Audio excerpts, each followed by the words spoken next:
안녕하세요, 여러분. 해외 감동 사연을 전해드리는 감동실화입니다. 오늘은 정말 소름 돋는 이야기를 가져왔어요.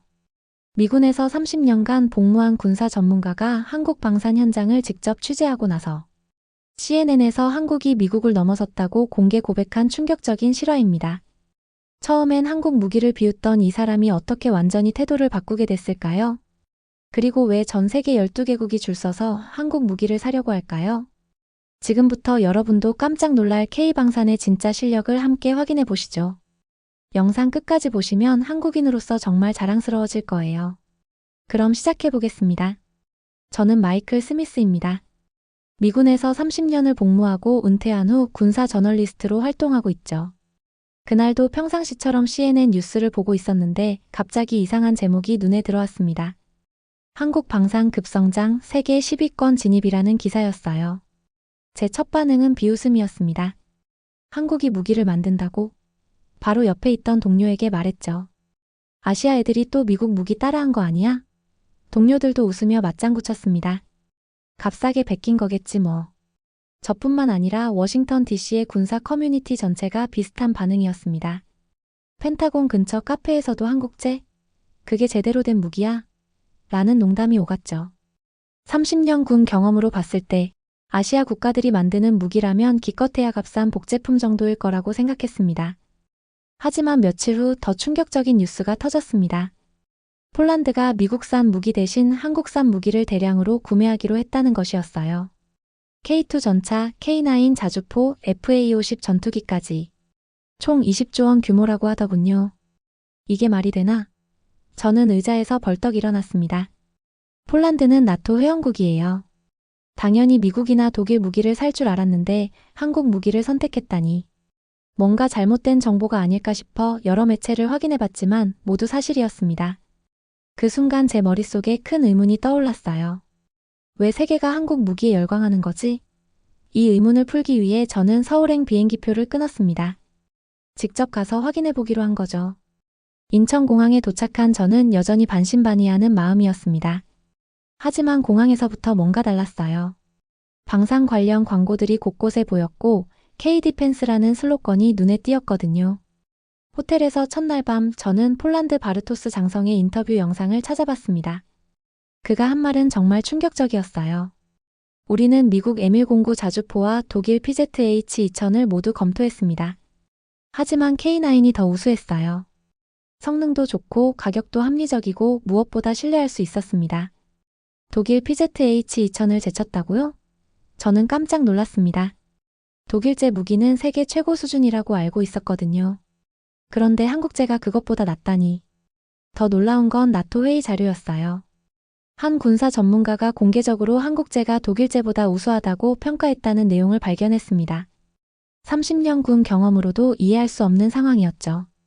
다음 날 아침 저는 한국방산기업 연구소장인 최정훈 박사와 인터뷰 약속을 잡았습니다. 어떻게 이런 일이 가능한지 직접 들어보고 싶었거든요. 저희 연구소에 오신 걸 환영합니다. 최정훈 박사가 환하게 웃으며 맞아줬어요. 그런데 그의 첫마디가 저를 또 한 번 놀라게 했습니다. 참, 제가 MIT에서 박사학위를 받고 록히드 마틴에서 10년 일했었는데요. 저는 멍하니 그를 바라봤습니다. 이 사람이 미국에서 일했던 기술자라고요? 그것도 록히드 마틴에서요? 최정훈 박사와의 대화는 제 편견을 송두리째 흔들어 놓았습니다. 미국에서 10년 일했는데 솔직히 말씀드리면 한국에 돌아와서야 진짜 기술을 만날 수 있었어요. 그의 말에 저는 어이가 없었습니다. 무슨 말씀이신지. 미국 회사들은 기존 기술에 안주하는 경향이 있어요. 하지만 한국은 달라요. 생존을 위해 혁신해야 했거든요. 북한이라는 현실적 위협 때문에 실전성을 무엇보다 중시하죠. 최 박사는 저를 연구소 깊숙한 곳으로 안내했습니다. 거대한 시뮬레이션실이 나타났어요. 여기서 실제 전투 상황을 재현해서 테스트합니다. 하루 24시간, 1년 365일 가동되는 극한 상황까지 모든 걸 시험하죠. 화면에는 K9 자주포가 사막, 극지, 정글 등 다양한 환경에서 테스트받는 모습이 보였습니다. K9은 분당 6발을 발사할 수 있어요. 미국 M109A6은 분당 4발이고요. 게다가 우리 것은 고장률이 현저히 낮습니다. 정말입니까? 실제 데이터를 보여드릴게요. 그가 보여준 자료는 충격적이었습니다. K9의 가동률이 95%를 넘는 반면 경쟁 제품들은 80% 수준이었어요. 더 놀라운 건 다음 자료였습니다. 한국 무기들의 평균 수명이 서구 제품보다 1.5배 길다는 것이었어요. 어떻게 이런 결과가 나올 수 있죠? 우리는 처음부터 다르게 접근했어요. 서구는 고성능을 추구하지만 우리는 고성능과 내구성을 동시에 잡았습니다. 왜냐하면 한반도에서는 고장나면 바로 생명이 위험하거든요. 최 박사가 또 다른 화면을 보여줬습니다. 세계 각국의 무기 테스트 기준이었어요. 미국은 실험실 조건에서 테스트해요. 하지만 우리는 실제 전장 조건에서 테스트합니다. 북한과 대치하고 있는 DMZ 근처에서 말이에요. 가격은 어떻습니까? 미국이나 독일 제품의 70% 수준이에요. 하지만 성능은 120% 수준이죠. 저는 점점 혼란스러워졌습니다. 이 사람이 거짓말을 할 이유는 없어 보였는데 제가 30년간 믿어온 상식과 너무 달랐거든요. 그럼 왜 이제야 세계가 한국 무기에 주목하는 겁니까? 우크라이나 전쟁 때문이에요. 실전에서 검증됐거든요. 폴란드가 우크라이나에 보낸 구형 장비들을 대체해야 했는데 미국과 독일은 납기를 맞출 수 없었어요. 하지만 우리는 할 수 있었죠. 최 박사가 마지막으로 보여준 건 전 세계 방산업체들의 생산 능력 비교표였어요. 한국은 세계에서 가장 빠른 생산 속도를 자랑해요. 주문받고 6개월 내에 납품이 가능합니다. 미국이나 유럽은 최소 2년은 걸리죠. 왜 그렇게 빠른 거죠?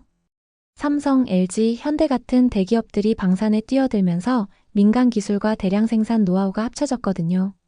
세계 어느 나라도 이런 시너지는 없어요. 그 순간 저는 깨달았습니다. 한국이 단순히 무기를 만드는 게 아니라 완전히 새로운 패러다임으로 접근하고 있다는 것을요. 이분이 정말 미국 기술자보다 레벨이 높은 건가? 제 머릿속에 이런 생각이 맴돌았습니다.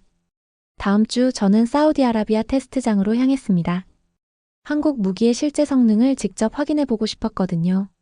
사우디 압둘 왕세자가 한국 무기 시연회를 개최한다는 소식을 들었거든요. 리야드 공항에 내린 순간부터 분위기가 심상치 않았어요. 공항 곳곳에 한국 방산업체들의 광고가 걸려 있었고 사우디 관리들이 한국 대표단을 극진히 모시는 모습이 보였습니다. 사막 한가운데 설치된 거대한 테스트장. 한쪽에는 미국 M1A2 에이브람스 전차가, 다른 쪽에는 한국 K2 흑표 전차가 대기하고 있었습니다. 그 옆에는 독일 레오파르트 2A7까지 나란히 서 있었어요. 오늘은 특별한 비교 테스트를 진행하겠습니다. 사우디군 관계자가 설명했어요. 동일한 조건에서 새 전차의 성능을 비교해 보겠습니다. 압둘 왕세자도 직접 참관석에 앉아 있었습니다. 그의 표정에서 진지함이 느껴졌어요. 첫 번째 테스트는 조준 속도였습니다. 목표물이 나타나면 얼마나 빨리 조준하고 발사하느냐를 보는 거였죠. 3, 2, 1 시작. 신호와 함께 시작된 테스트. 제가 예상한 대로라면 미국이나 독일 전차가 이길 거라고 생각했습니다. 하지만 결과는 정반대였어요. K2가 가장 먼저 목표물을 향해 포를 발사했습니다. M1A2보다 2초, 레오파르트보다 3초 빨랐어요. 2초라는 시간이 별거 아닌 것 같지만 전장에서는 생사를 가르는 시간입니다. 이상하네. 저는 중얼거렸습니다. 사우디 시험관이 설명했어요. K2는 자동화 시스템이 훨씬 발달되어 있습니다. 목표물 탐지부터 발사까지의 시간이 현저히 짧아요. 두 번째는 명중률 테스트였습니다. 1000m 거리의 목표물을 10발씩 사격하는 거였죠. 먼저 M1A2가 사격했습니다. 10발 중 7발이 명중했어요. 나쁘지 않은 성적이었습니다. 다음은 레오파르트 2A7. 독일의 자랑이죠. 10발 중 8발 명중. 역시 독일 기술력이라고 생각했어요. 마지막으로 K2의 차례. 첫 발부터 정확히 중앙을 맞췄습니다. 두 번째, 세 번째. 계속해서 정확한 명중을 보여줬어요. 결과는 10발 중 9발 명중. 압도적인 성적이었습니다. 압둘 왕세자가 직접 일어나서 박수를 쳤어요.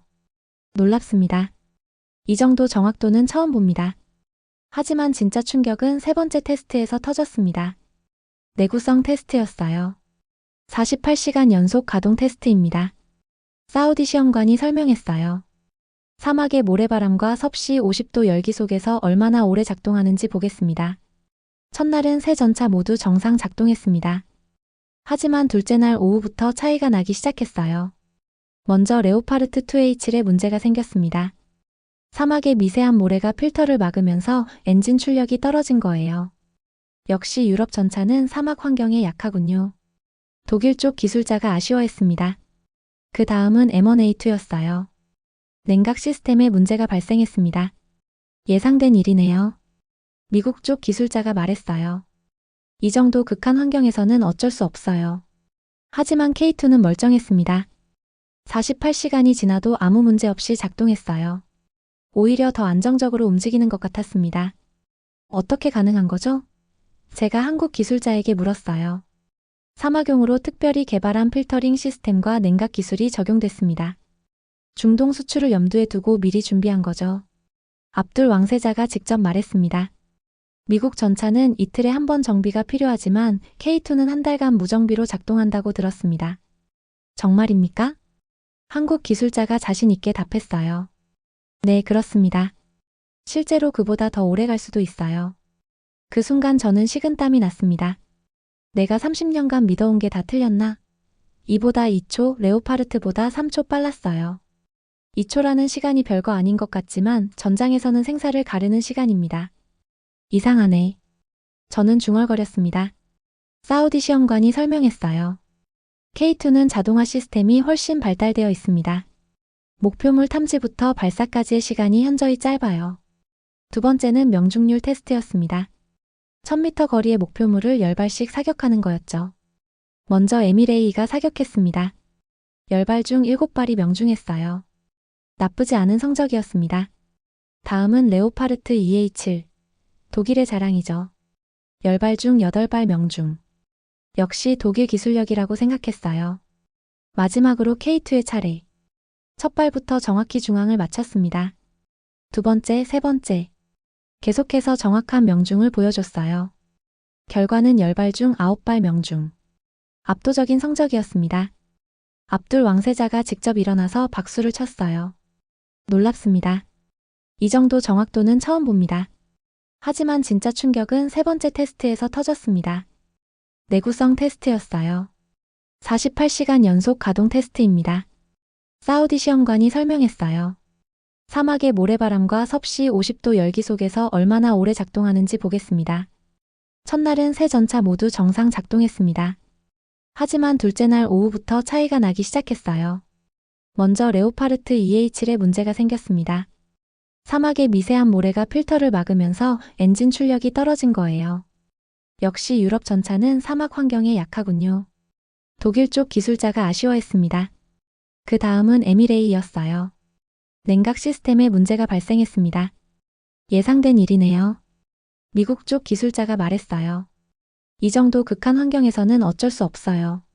하지만 K2는 멀쩡했습니다. 48시간이 지나도 아무 문제 없이 작동했어요. 오히려 더 안정적으로 움직이는 것 같았습니다. 어떻게 가능한 거죠? 제가 한국 기술자에게 물었어요. 사막용으로 특별히 개발한 필터링 시스템과 냉각 기술이 적용됐습니다. 중동 수출을 염두에 두고 미리 준비한 거죠. 압둘 왕세자가 직접 말했습니다. 미국 전차는 2일에 한 번 정비가 필요하지만 K2는 한 달간 무정비로 작동한다고 들었습니다. 정말입니까? 한국 기술자가 자신 있게 답했어요.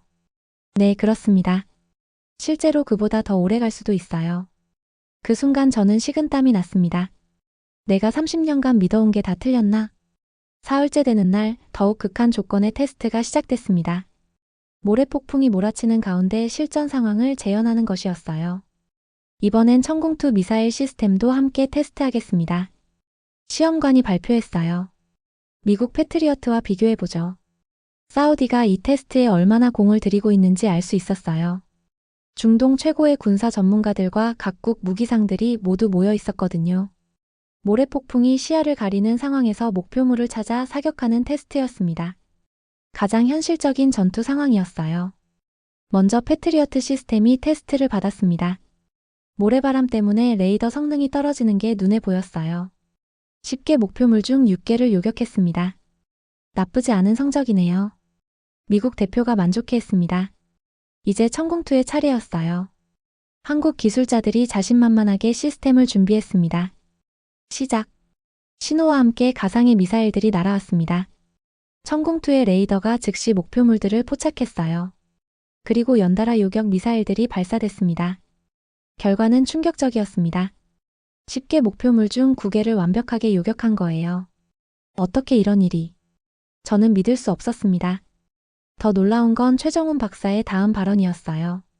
사실 이미 우크라이나 실전에서 검증이 끝났습니다. 폴란드가 제공한 K9 자주포가 러시아군을 상대로 뛰어난 성과를 보였거든요. 실전에서요? 네, 우크라이나군 포병 지휘관이 직접 증언했어요. K9은 하루 종일 쏴도 고장 한 번 안 났다고요. 반면 서구 무기들은 계속 고장 났다고 했습니다. 압둘 왕세자가 직접 천공투 시스템을 둘러봤어요. 이 시스템의 특별한 점이 뭡니까? 왕세자가 물었습니다. 한국 기술자가 설명했어요. 첫째, 다중 목표 동시 추적이 가능합니다. 둘째, 자동 재장전 시스템으로 연속 대응이 가능해요. 셋째, 이동하면서도 사격할 수 있습니다. 패트리어트는 어떤가요? 패트리어트는 고정된 상태에서만 최적 성능을 발휘해요. 하지만 천공투는 이동 중에도 동일한 성능을 보장합니다. 왕세자가 놀란 표정을 지었어요. 그렇다면 실제 전쟁에서는 훨씬 유리하겠군요. 그때 한 사우디 장군이 질문했습니다. 가격은 어떻습니까? 패트리어트의 60% 수준입니다. 하지만 성능은 더 우수하죠. 그 순간 저는 완전히 무너졌습니다. 이게 진짜 전쟁용 무기구나. 사우디 장군단도 깜짝 놀라며 서로 수군거렸어요. 우리가 생각한 한국 수준이 아니군요. 한 장군이 직접 말했습니다. 한국 무기의 품질이 이 정도일 줄 몰랐습니다. 완전히 새로운 차원이네요. 마지막 테스트는 정말 극한 상황이었어요. 섭씨 55도의 폭염 속에서 72시간 연속 가동하는 것이었죠. 미국과 독일 시스템들이 속속 다운되는 가운데 한국 시스템들만 멀쩡히 작동했어요. 오히려 시간이 지날수록 더 안정적으로 움직이는 것 같았습니다. 한국 기술자들이 뭔가 다른 걸 알고 있는 것 같아요. 한 사우디 관계자가 저에게 귀띔했습니다. 저는 그제야 깨달았습니다. 한국이 단순히 무기를 복제한 게 아니라 실전 경험과 첨단 기술을 바탕으로 한 차원 높은 무기를 만들어낸 거라는 것을요. 테스트가 끝나고 일주일 후 사우디아라비아에서 놀라운 발표가 있었습니다. 사우디가 미국 패트리어트 미사일 대신 한국 천공투 미사일을 대량 주문한다는 것이었어요. 4조 2천억 원 규모였습니다. 발표장에서 압둘 왕세자가 직접 말했어요. 우리는 최고의 방어 체계가 필요합니다. 한국의 천공투가 그 답이었어요. 저는 또 한 번 충격에 빠졌습니다. 중동의 석유 부국이 미국 무기 대신 한국 무기를 선택한 거였어요. 더 놀라운 건 그 다음 발표였습니다. 미국 국방부가 한국 K9 자주포 기술 도입을 검토한다는 내용이었어요. 미군도 한국 무기를 쓴다고? 저는 의자에 주저앉았습니다. 기자회견장에서 한 기자가 질문했어요. 왜 한국 무기를 선택하셨습니까? 사우디 국방장관이 답했습니다. 성능, 가격, 신뢰성 모든 면에서 한국이 최고였습니다. 특히 사후 서비스가 뛰어나요. 폴란드 바르토스 장성도 영상으로 참여해 말했어요. 우리가 한국 무기를 선택한 이유는 단순합니다. 실전에서 가장 믿을 수 있었거든요. 그 순간 저는 오열했습니다. 제자가 스승을 뛰어넘었다. 정말 그런 기분이었어요. 30년 군 경험으로 쌓아온 제 상식이 완전히 뒤바뀌는 순간이었습니다. 한국이 이미 미국을 넘어서 있었던 거예요. 한국 방산업체 관계자가 말했어요. 저희는 베끼지 않았습니다. 미국이 놓친 부분을 저희가 먼저 본 것뿐이에요. 서울로 돌아온 저는 미국 국방부 내부 자료를 확인해 봤습니다. 제가 아는 고위 관계자를 통해서 말이에요. 워싱턴 DC 펜타곤 근처의 한 카페에서 만난 제 옛 동료는 충격적인 자료를 건네줬어요. 마이클, 이거 보고 네가 한국에서 뭘 봤는지 알겠더라. 그가 건넨 기밀 해제된 문서는 정말 충격적이었습니다. 한국 무기가 미제보다 효율성 2배라는 분석 결과가 나와 있었어요. 구체적인 수치들도 있었습니다.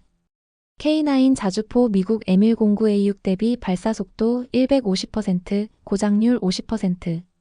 K2 전차 독일 레오파르트 2A7 대비 조준 속도 130%, 연료효율 120%. 천공투 미사일 미국 패트리어트 대비 요격률 110%, 가격 70%. 이걸 왜 지금까지 몰랐지? 저는 자책했습니다. 더 충격적인 건 다음 페이지였어요. 한국 방산업체들의 기술 혁신 속도가 미국보다 3배 빠르다는 분석이었습니다. 왜 이런 분석이 나온 거야? 제가 물었어요. 펜타곤에서도 한국 무기들이 실전에서 보여준 성과에 주목하기 시작했어. 특히 우크라이나 전쟁에서 말이야. 동료가 또 다른 문서를 보여줬습니다. 한국 방산기업들의 생산 능력 분석이라는 제목이었어요. 한국은 주문받고 6개월 내 납품이 가능해. 우리는 최소 2년이 걸리고. 이게 결정적 차이야. 왜 그렇게 빠른 거지? 삼성, LG, 현대 같은 글로벌 기업들이 방산에 참여하면서 대량 생산 시스템이 완전히 달라졌어. 민간 기술과 군사 기술의 융합이 우리보다 훨씬 앞서 있다고. 저는 점점 더 충격에 빠졌습니다. 제가 30년간 믿어온 미국의 우위가 완전히 뒤바뀌고 있었거든요. 그럼 앞으로는 어떻게 될까? 솔직히 말하면 한국이 우리를 추월했어. 특히 실용성과 경제성 면에서는 완전히 다른 차원이야. 최정훈 박사를 다시 만났을 때 그가 말했어요. 마이클, 미국은 너무 오랫동안 1등이었어요. 그래서 혁신을 멈췄죠. 하지만 우리는 생존을 위해 계속 진화해야 했습니다. 어떻게 이런 일이 가능했나요? 북한이라는 현실적 위협이 있었거든요. 실전성을 무시할 수 없었어요. 그리고 우리는 IT, 조선, 자동차 등 첨단 민간 기술을 군사 기술과 융합했습니다. 그가 보여준 또 다른 자료는 더욱 놀라웠습니다. 한국 방산업체들의 연구개발비 비율이 매출의 15%에 달한다는 것이었어요. 미국은 7% 수준이었습니다. 삼성의 반도체 기술, 현대의 엔진 기술, LG의 전자 기술이 모두 방산에 들어갔습니다. 미국처럼 방산업체만의 기술이 아니라 국가 전체의 기술이죠. 저는 고개를 끄덕였습니다. 그래서 이런 결과가 나온 거군요. 맞아요.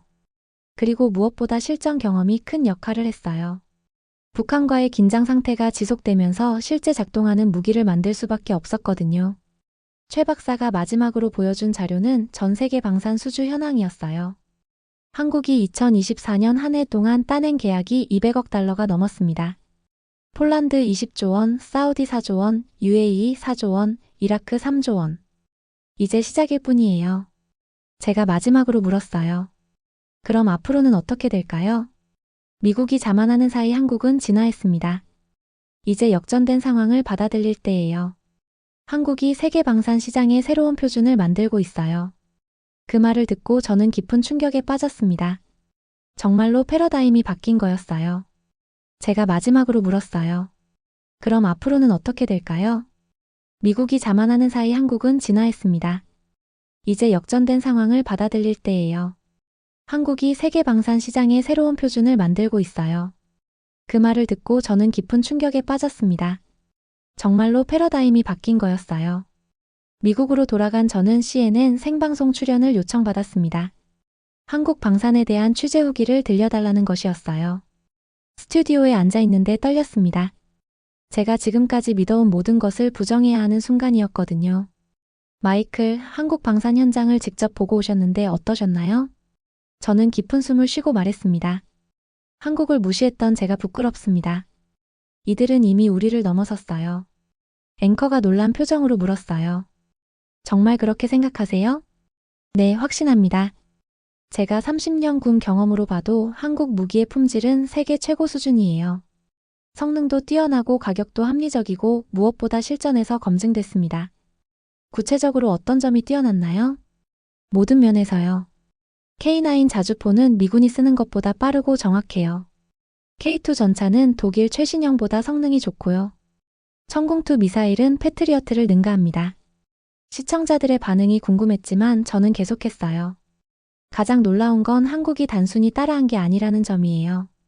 완전히 새로운 접근법으로 무기를 개발했습니다. 실전성과 효율성을 동시에 잡았어요. 앵커가 마지막으로 물었어요. 그럼 미국은 어떻게 해야 할까요? 저는 잠깐 망설인 후 확신을 갖고 말했습니다. 이제 미국이 한국에게 배워야 할 때입니다. 우리가 자만하는 사이 한국은 우리를 추월했어요. 인정하고 배우는 것이 맞습니다. CNN 방송이 끝나고 30분도 안 돼서 제 핸드폰이 미친 듯이 울렸습니다. 펜타곤 동료들, 방산업체 친구들, 심지어 유럽 나토 관계자들까지 전화를 걸어왔어요. 마이클, 정말 한국이 그 정도야? 로키드 마틴의 옛 동료가 물었습니다. 그 정도가 아니라 그 이상이야. 내가 직접 봤어. 그날 저녁 제 방송 영상이 유튜브에서 조회수 100만을 넘어섰습니다.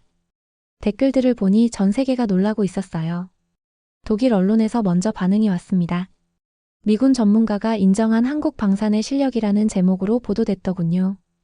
프랑스 르몽드, 영국 BBC까지 제 인터뷰를 인용하기 시작했습니다. 일주일 후 더 놀라운 일이 벌어졌어요. 노르웨이 국방부에서 저에게 직접 연락이 왔습니다. 미스터 스미스, 한국 K2 전차에 대해 자세히 알고 싶습니다. 자문을 구하고 싶어요. 노르웨이도 관심이 있으신가요? 폴란드 사례를 보고 검토 중입니다. 독일 레오파르트와 비교 분석이 필요해서요. 그 다음은 호주였습니다. 호주 국방부 관계자가 화상회의를 요청했어요. 한국 레드백 장갑차와 헌트스만 자주포에 대한 의견을 듣고 싶습니다. 제가 한국 방산을 홍보하는 사람이 된 기분이었어요. 하지만 사실만 말하고 있었거든요. 그러던 중 정말 놀라운 소식이 들려왔습니다. 영국이 한국과 차세대 전투기 공동 개발을 논의한다는 것이었어요. KF-21을 기반으로 한 협력이었습니다. 이제 정말 판이 바뀌는구나. 저는 감탄했습니다. 더 놀라운 건 이탈리아에서도 연락이 왔다는 점이었어요. 한국 천공투 시스템 도입을 검토한다고 했습니다. 제 방송 이후 단 한 달 만에 한국에 무기 문의를 한 국가가 12개국이었어요. 유럽 8개국, 아시아 2개국, 남미 2개국이었습니다. 특히 놀라운 건 스페인과 그리스에서도 연락이 왔다는 점이었어요. 스페인은 K9 자주포에, 그리스는 K2 전차에 관심을 보였습니다. 한국 무기들이 실제로 나토 표준에 맞춰져 있어서 호환성이 뛰어나다더군요. 스페인 국방부 관계자가 말했어요. 심지어 브라질과 칠레에서도 문의가 왔습니다. 남미 시장까지 뚫리기 시작한 거였어요. 한국 방위사업청에서도 저에게 감사 인사를 전해왔어요. 미스터 스미스 덕분에 전 세계가 한국 방산에 주목하고 있습니다. 정말 뿌듯했습니다. 진실을 말했을 뿐인데 이런 결과가 나올 줄은 몰랐거든요. 2주 후에는 더욱 놀라운 소식이 들려왔어요. 인도네시아가 한국과 KF-21 전투기 추가 도입을 논의한다는 것이었습니다. 그리고 필리핀에서는 FA-50 추가 구매를 검토한다고 했어요. 한국이 정말 아시아의 방산 허브가 되고 있구나. 저는 실감했습니다. 한 달 반이 지난 후 한국 정부에서 저를 초청해 방산진흥 공로상을 줬습니다. 외국인으로는 처음이라고 하더군요. 시상식장에는 정말 많은 사람들이 모여 있었어요. 한국 방산업체 CEO들, 정부 관계자들, 그리고 각국 대사관 무관들까지. 시상식장에서 제가 마지막으로 한 말이 이거였어요. 저는 단지 제가 본 진실을 말했을 뿐입니다. 한국은 정말 대단한 나라예요. 이 작은 나라가 세계 방산 지도를 바꾸고 있어요. 그리고 마지막으로 이렇게 덧붙였습니다. 한국은 더 이상 따라가는 나라가 아닙니다. 이제 전 세계가 한국을 따라가고 있어요. 한국이 방산 강국이 된 것을 전 세계에 알리는 것이 제 의무라고 생각합니다. 시상식이 끝나고 한국 기자들이 몰려왔어요. 앞으로 한국 방산의 전망을 어떻게 보십니까? 솔직히 말하면 지금은 시작일 뿐이에요. 앞으로 10년 후에는 한국이 세계 방산 시장의 중심이 될 것 같습니다. 한국행 비행기 안에서 서울 야경을 내려다보며 저는 확신했습니다. 이 나라는 한 세대 만에 불가능을 현실로 바꿨다. 그리고 이제 전 세계가 그 사실을 알고 있다. 그리고 제 마음속에는 이런 생각이 들었어요. 한국의 진짜 도약은 이제부터 시작이다. 여러분 어떠셨나요? 30년 미군 출신 전문가도 인정한 한국 방산의 놀라운 실력. 정말 자랑스럽지 않으셨나요? 폴란드 20조 원, 사우디 4조 원, 그리고 전 세계 12개국이 줄 서서 주문하는 K-방산. 이제 한국이 정말 세계를 이끄는 기술 강국이 됐다는 걸 실감하게 됩니다. 전쟁의 폐허에서 시작해 한 세대 만에 세계 최고 수준까지 올라선 대한민국의 기술력 정말 대단하지 않나요? 이런 자랑스러운 이야기들을 더 많이 알리고 싶어요. 구독과 좋아요로 응원해주시고 댓글로 여러분의 생각도 들려주세요. 다음에도 더욱 놀라운 한국의 숨겨진 이야기로 찾아뵐게요. 해외 감동 사연을 전해드리는 감동실화였습니다. 감사합니다.